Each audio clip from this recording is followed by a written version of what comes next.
less than 2 weeks left for polling in Maharashtra, all major political parties have ramped up their campaigns in Maharashtra. In his 2-day visit to the poll-bound state, Prime Minister Modi addressed several rallies for the Bharatiya Janata Party and took a swipe at the opposition. Meanwhile, Amit Shah is all set to release the BJP manifesto for the Maharashtra elections. So this is the latest that is coming in at this point of time. Bharatiya Janata Party has unveiled manifesto for Maharashtra, and Amit Shah has released for the Maharashtra Assembly polls the BJP manifesto. As you can see on the screen, there's Devendra Fadnavis and Home Minister Amit Shah, and this comes ahead of Maharashtra Assembly polls that we're seeing. The battle for. Let's cut across to now that Bharatiya Janata Party has unveiled manifesto for Maharashtra.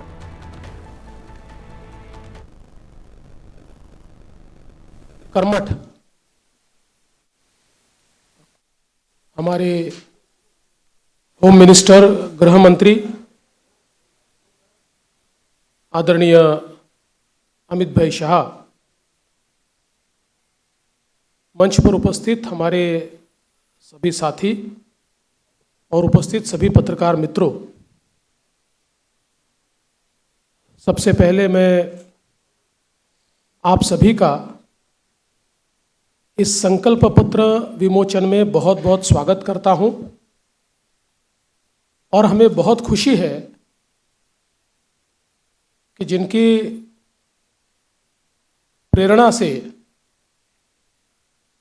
इस पूरे भारत में हम लोग काम करते हैं, ऐसे हमारे प्रधानमंत्री माननीय नरेंद्र मोदी जी, इनके संकल्पों को महाराष्ट्र में यथार्थ में लाने का काम इस संकल्प पत्र के माध्यम से हो रहा है और भारत में हम सभी को जो ऊर्जा देते हैं, लड़ने की ताकत देते हैं और सामने खड़े रहकर हमारे साथ जो हमेशा युद्ध में आगे होते हैं, ऐसे आदरणीय गृह मंत्री अमित भाई शाह जी के हाथों से ये संकल्प पत्र का विमोचन हो रहा है। हे संकल्प पत्र म्हणजे विकसित भारताकरता विकसित महाराष्ट्र तयार करण्याचा रोडमॅप आहे। मी आपल्याला आठवण करून देतो, 2014 साली आम्ही एक संकल्प पत्र जारी केलं होतं आणि 2019च्या निवडणुकीला सामोरं जाताना त्या संकल्प पत्रातल्या कुठल्या कुठल्या गोष्टी आम्ही पूर्ण केल्या या संदर्भात एक रिपोर्ट कार्ड देखील दिलं होतं। त्यामुळे भारतीय जनता पार्टी करता किंवा महायुती करता संकल्प पत्र म्हणजे केवळ कागदाचं डॉक्युमेंट नाही है। जनता पार्टी के प्रदेश अध्यक्ष श्रीमान बावनकुळे जी, भाजपा के वरिष्ठ नेता और हमारे उप मुख्यमंत्री श्रीमान देवेंद्र फडणवीस जी, मोदी जी की मंत्रिपरिषद में मेरे साथी पीयूष गोयल जी, राव साहब दानवे पाटिल जी, मुंबई भाजपा के अध्यक्ष श्री आशीष शेलार जी, आज जिस संकल्प पत्र पर हम बात करने के लिए एकत्रित आए हैं, ये बनाने की समिति के हमारे अध्यक्ष श्री मुनगंटीवार जी, हमारे राष्ट्रीय महासचिव विनोद तावड़े जी, विनय सहस्त्रबुद्धे जी और आज यहाँ पर उपस्थित सभी पत्रकार छायाकार बंधु भगिनी, आप सभी का मैं मन से स्वागत करता हूं। आज यहाँ पर अभी जिस संकल्प पत्र का विमोचन हुआ, वो संकल्प पत्र ये महाराष्ट्र की महान भूमिका, सारी जनता के आकांक्षाओं का प्रतिबिंब है। महाराष्ट्र एक प्रकार से कई युगों से हर क्षेत्र में देश का नेतृत्व कर रहा है। एक जमाने में जब जरूरत थी तब भक्ति आंदोलन की शुरुआत भी महाराष्ट्र से हुई। जब जरूरत पड़ी तब गुलामी से मुक्ति का आंदोलन भी शिवाजी महाराज ने यही भूमि से किया, और जब जरूरत पड़ी तब सामाजिक क्रांति की शुरुआत भी यही महाराष्ट्र ने की।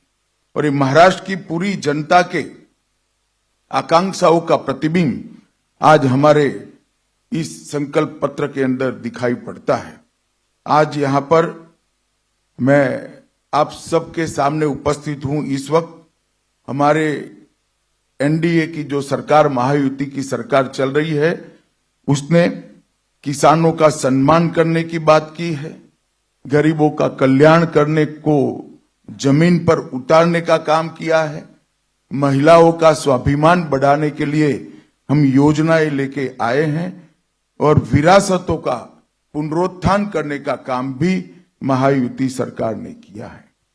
मित्रों, आज मुझे बहुत खुशी है कि जब मैं अंबेडकर जी की भूमि पर खड़ा हूं, तब अभी अभी कश्मीर में जो चुनाव हुआ, आजादी के बाद पहली बार कश्मीर का चुनाव के बाद मुख्यमंत्री का शपथ अंबेडकर जी ने बताए हुए संविधान से हुआ है। इससे बड़ी श्रद्धांजलि अंबेडकर जी की वो नहीं हो सकती। धारा 370 हटने के बाद पहली बार कश्मीर में भारत के संविधान की शपथ लेकर सरकार बनाने का काम हुआ, और इसका पूरे देश को आज नाज है।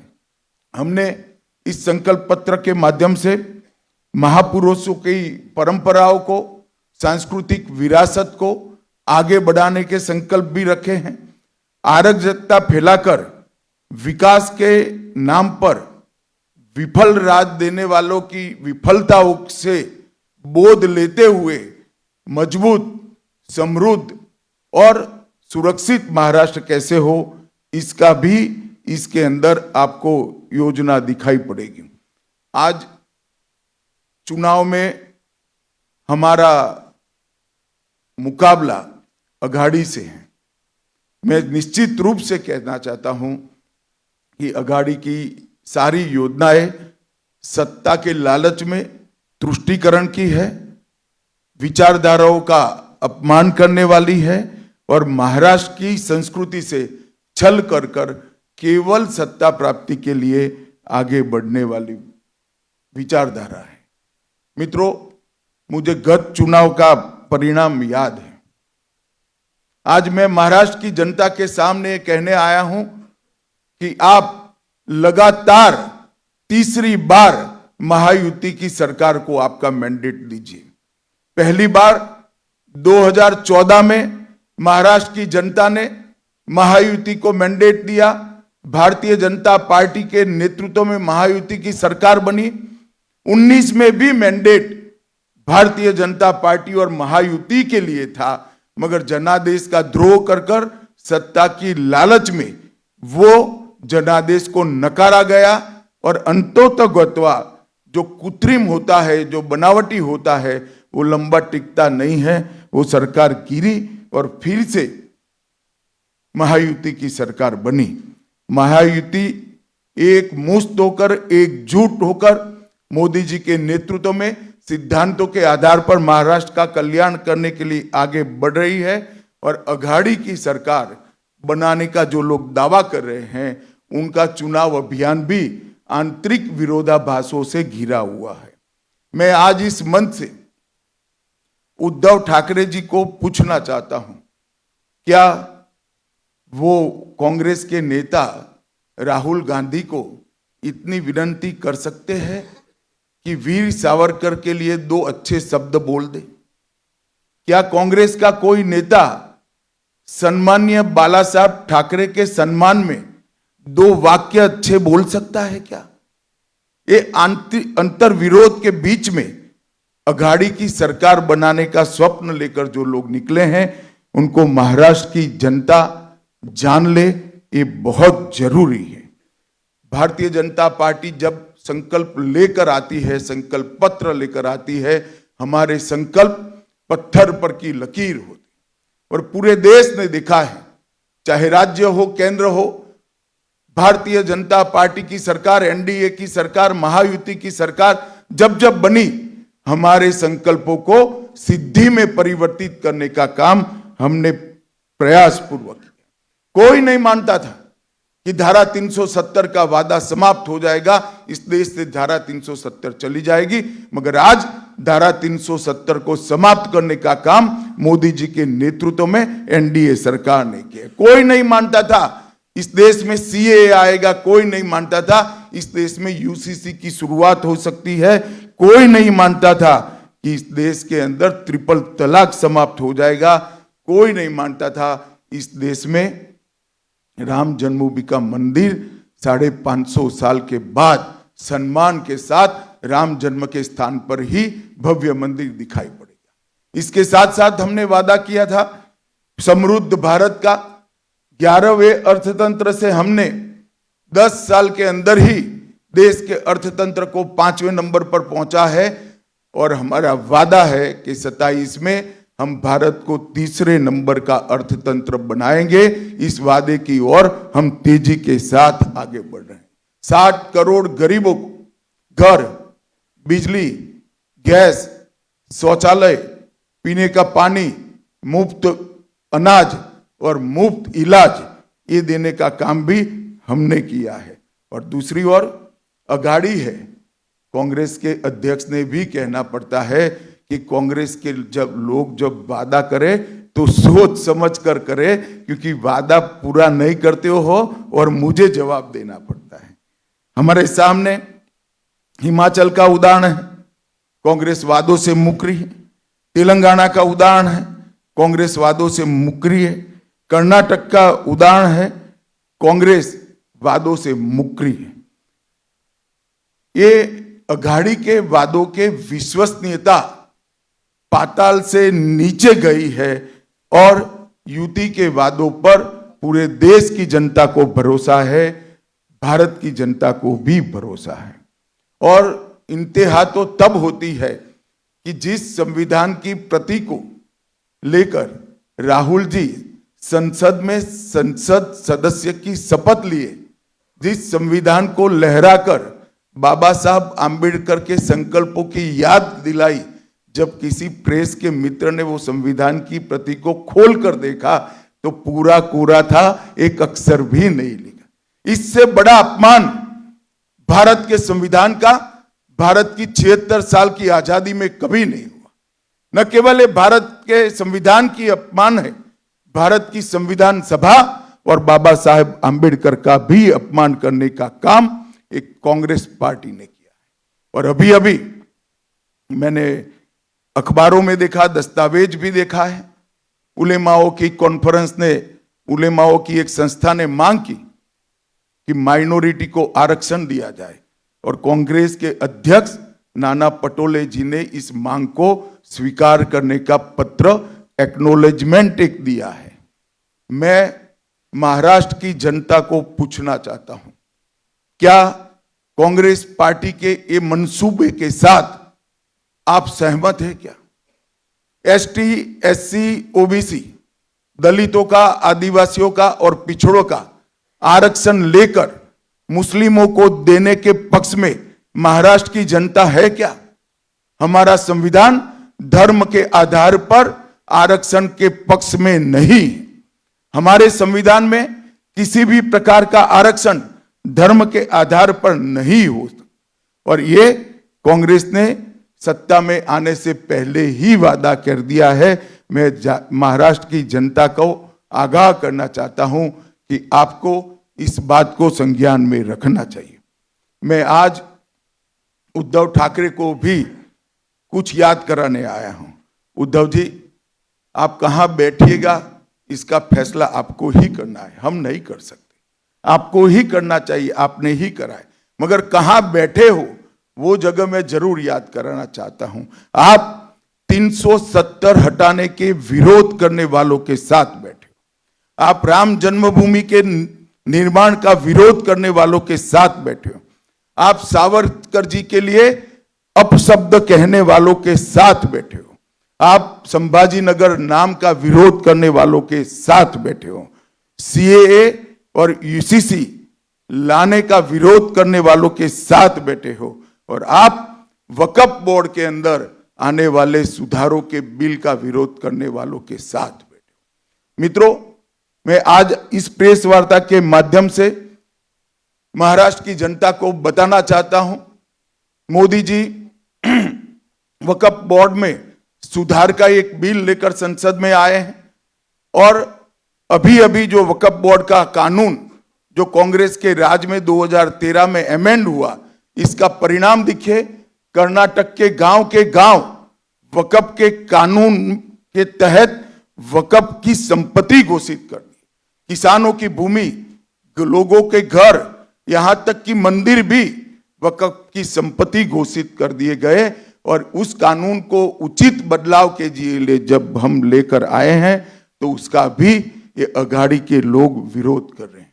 मैं महाराष्ट्र की जनता को ये कहना चाहता हूं कि वक्फ के कानून के बदलाव का विरोध का मतलब है कि आने वाले दिनों में यहां पर भी वक्फ बोर्ड आपकी संपत्तियों को इसी प्रकार से घोषित कर सकता है। मित्रों, देवेंद्र जी ने संकल्प पत्र की प्रमुख बातें बताई हैं, परंतु मैं इतना बताना चाहता हूं कि डबल इंजन की सरकार ने करीब करीब 10 साल के अंदर महाराष्ट्र के विकास के लिए ढेर सारे काम किए हैं।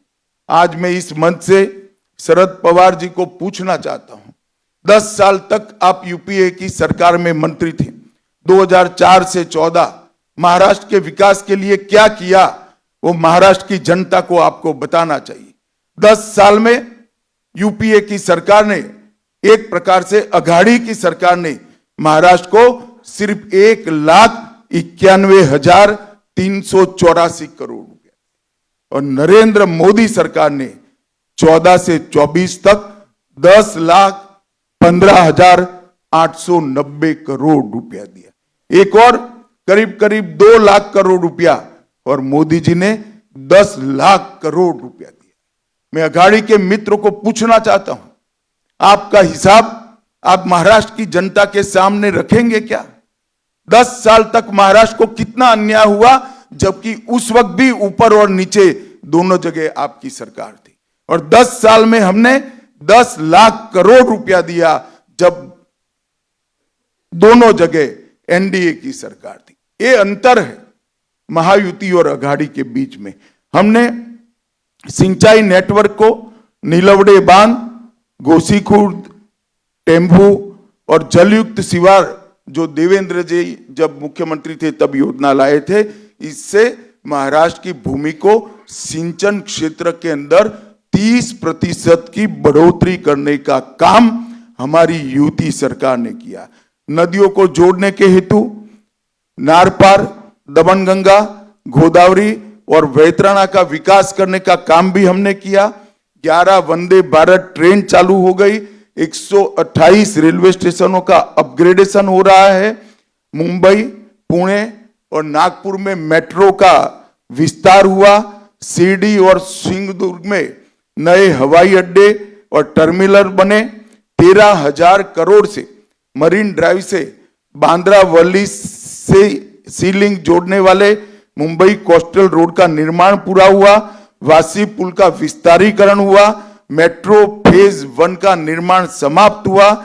Atal Setu trans harbour link का निर्माण हुआ और 76,000 करोड़ से वाधवान बंदरगाह का निर्माण का सैद्धांतिक निर्णय दिया गया, जो एशिया का सबसे बड़ा बंदरगाह होगा और सबसे ज्यादा कंटेनर उतारने की और चढ़ाने की आवागमन की क्षमता इसकी होगी।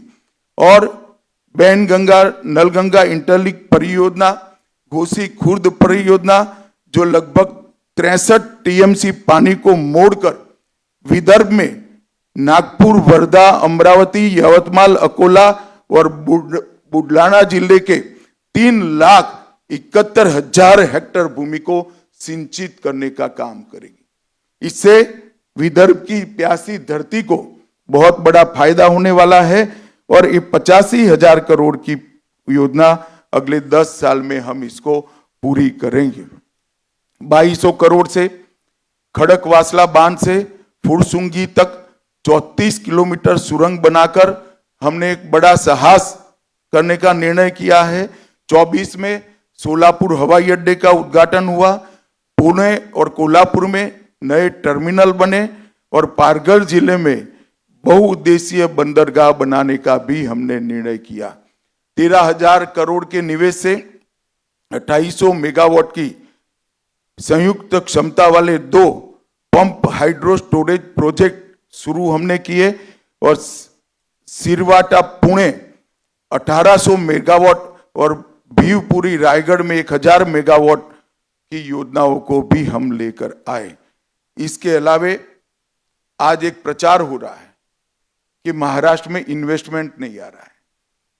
मैं अघाड़ी के मित्रों को याद कराना चाहता हूं, जब अघाड़ी की सरकार कुछ समय के लिए चली तब महाराष्ट्र इन्वेस्टमेंट में फिसल रहा था।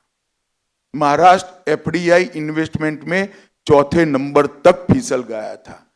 हमारी सरकार बनने के बाद, एकनाथ शिंदे जी और देवेंद्र जी और अजित दादा की सरकार बनने के बाद दोनों वर्ष में हाईएस्ट एफडीआई अगर कोई एक राज्य के अंदर आया है तो वो महाराष्ट्र में आया है। वो आपको याद होना चाहिए। शरद पवार जी जिस प्रकार के वादे करते हैं और जिस प्रकार के मुद्दे खड़े करते हैं, इसका सच्चाई से किलोमीटरों तक कोई संबंध नहीं होता। झूठे आरोप कर कर, एक विमर्श खड़ा कर कर, एक नकली जनादेश लेने का आपका जो आदत है वो इस बार सफल नहीं होने वाला है। इस बार महाराष्ट्र की जनता महायुति के पक्ष में खड़ी है। मित्रों, संकल्प पत्र लेकर जो हम आए हैं, वो संकल्प पत्र में देवेंद्र जी ने 25 मुद्दे, प्रमुख मुद्दे आप लोगों के सामने रखे हैं। लाडली बहन योजना, इसको हम बढ़ोतरी कर रहे हैं। वृद्धावस्था पेंशन का बढ़ोतरी कर रहे हैं। किसानों के लिए ऋण माफी और किसान सम्मान निधि को 12,000 से बढ़ाकर 15,000 कर रहे हैं। मूल्य स्थिरीकरण कोष के माध्यम से हम महंगाई को काबू करेंगे और 10 लाख प्रतिभावान छात्रों को मासिक 10,000 का मानदेय उनके आगे के अवसर के लिए देंगे। 45,000 गांवों में रास्ते बनाने का काम किया जाएगा। आशा वर्कर और आंगनवाड़ी कार्यकर्ताओं का बीमा कवरेज भी किया जाएगा और उनका मासिक वेतन 15,000 तक बढ़ाया जाएगा। वीज बिल में 30% कपात सौर ऊर्जा और अक्षर ऊर्जा पर से भर दिया जाएगा और 2028 तक महाराष्ट्र की इकोनॉमी को $1 ट्रिलियन की अर्थव्यवस्था करने का लक्ष्य हमारी यूपी सरकार ने रखा है। मैं विश्वास दिलाना चाहता हूं महाराष्ट्र की जनता को कि $5 ट्रिलियन का जो मोदी जी ने लक्ष्य रखा है, इसकी पूर्ति महाराष्ट्र के $1 ट्रिलियन के इकोनॉमी के लक्ष्य से होने वाले ही। मेक इन महाराष्ट्र नीति के तहत भारत के प्रमुख उत्पादक राज्य के रूप में महाराष्ट्र को हम प्रस्तापित करेंगे। देश का पहला समर्पित AI विश्वविद्यालय, उसकी स्थापना की जाएगी। नागपुर, पुणे, संभाजीनगर, अहिल्यानगर, नासिक को आधुनिक एरोनॉटिकल और स्पेस उत्पादन के केंद्र बनाए जाएंगे और किसानों की आय बढ़ाने के लिए ढेर सारे उपाय भी हम लेकर आए हैं, जिसमें उर्वरकों पर SGST में से छूट और जो SGST है वो सब्सिडी के रूप में वापस दिया जाएगा। सोयाबीन के लिए प्रति क्विंटल 6,000 का MSP हम सुनिश्चित करेंगे और सोयाबीन को प्रोसेसिंग के लिए समर्पित मूल्य श्रृंखला सोयाबीन उत्पादित करने वाले क्षेत्रों के अंदर स्थापित की जाएगी। मोदी जी ने लखपति दीदी का एक कंसेप्ट रखा है, उसको आगे बढ़ाते हुए हमारी सरकार 50 लाख लखपति दीदियां सिर्फ महाराष्ट्र में खड़ी करेगी। इसके लिए 500 स्वयं सहायता समूहों को और कई औद्योगिक क्लस्टर का निर्माण किया जाएगा और इसके लिए 1000 करोड़ का रिवॉल्विंग फंड दिया जाएगा। अक्षय अन्न योजना के तहत प्रति माह मुफ्त राशन में चावल, ज्वार, मूंगफली, तेल, नमक, हल्दी, सरसों, जीरा और मसाले इस सबको समाहित किया जाएगा और कौशल जनगणना का देश में सबसे पहला प्रयोग हम महाराष्ट्र में करेंगे। स्किल की जनगणना कर कर जिस युवाओं के अंदर स्किल है, टैलेंट है, उनको उचित जगह पे उनको प्लेसमेंट कराने के लिए एक नई मशीनरी हम खड़े करेंगे। छत्रपति शिवाजी महाराज आकांक्षा केंद्र, जिससे 10 लाख नए उद्यमियों का निर्माण होगा। अनुसूचित जातियों, जनजातियों, पिछड़े वर्ग के उद्यमियों के व्यवसाय के लिए 15 लाख तक के ब्याज मुक्त ऋण और इसकी गारंटी भी महाराष्ट्र सरकार लेगी। और OBC, SC, BC, EWS, NT और वीजेएनटी के पात्र विद्यार्थियों को शिक्षा शुल्क और परीक्षा शुल्क से पूर्णतया मुक्ति दे दी जाएगी। महाराष्ट्र में कई प्राचीन और ऐतिहासिक किले हैं जो राज्य के गौरव के प्रतीक है, एक महान संघर्ष के प्रतीक है और एक किला विकास प्राधिकरण बनाकर हम इसके संरक्षण और संवर्धन की भी नीति लेकर आएंगे और वरिष्ठ नागरिकों के लिए प्राथमिकता नीति अपनाई जाएगी, जिसमें आधार सक्षम सेवा वितरण को लागू किया जाएगा। जबरन और धोखाधड़ी से और लोभ से धर्मांतरण के खिलाफ कठोर कानून लाया जाएगा और कृषि और मानव बस्ती के क्षेत्रों में पशुओं से क्रॉप का जो हानि होता है उसको रोकने के लिए एआई, ड्रोन और रेडियो कॉलर जैसी आधुनिक तकनीक का उपयोग किया जाएगा। भाई और बहनों, इस संकल्प पत्र महाराष्ट्र के हर वर्ग के, हर भौगोलिक क्षेत्र के और हर आयु वर्ग के, सामाजिक वर्ग के और आयु वर्ग के लोगों से सुझाव लेकर प्राप्त किया है, सुझाव प्राप्त कर बनाया गया है। ये एक प्रकार से समग्र महाराष्ट्र की जनता की आकांक्षाओं का प्रतिघोष है। और मैं फिर से एक बार कहना चाहता हूं, महाराष्ट्र में जब जब युति की सरकार आती है, भाजपा के नेतृत्व में सरकार बनती है, महाराष्ट्र आगे बढ़ता हुआ दिखाई पड़ता है और जब जब अघाड़ी की सरकार आती है तब तब महाराष्ट्र में केवल और केवल राजनीति होती है। महाराष्ट्र के युवाओं को आगे बढ़ाने के लिए, महाराष्ट्र को राष्ट्र का, देश का प्रमुख राज्य बनाने के लिए और हर क्षेत्र में देश में महाराष्ट्र को सर्वप्रथम बनाने के लिए मैं अपील करने आया हूं महाराष्ट्र की जनता को कि आप मोदी जी के नेतृत्व में महायुति का साथ दीजिए। भारतीय जनता पार्टी, शिवसेना और एनसीपी अजीत दादा को आपका समर्थन दीजिए। कमल फूल, धनुष बाण और घड़ी पर अपना कीमती वोट देकर महाराष्ट्र के विकास में आप सहभागी बनिए। यही मेरी महाराष्ट्र की जनता से प्रार्थना है। धन्यवाद। Vande Mataram. For more such videos, subscribe to the NewsX YouTube channel, hit the bell icon.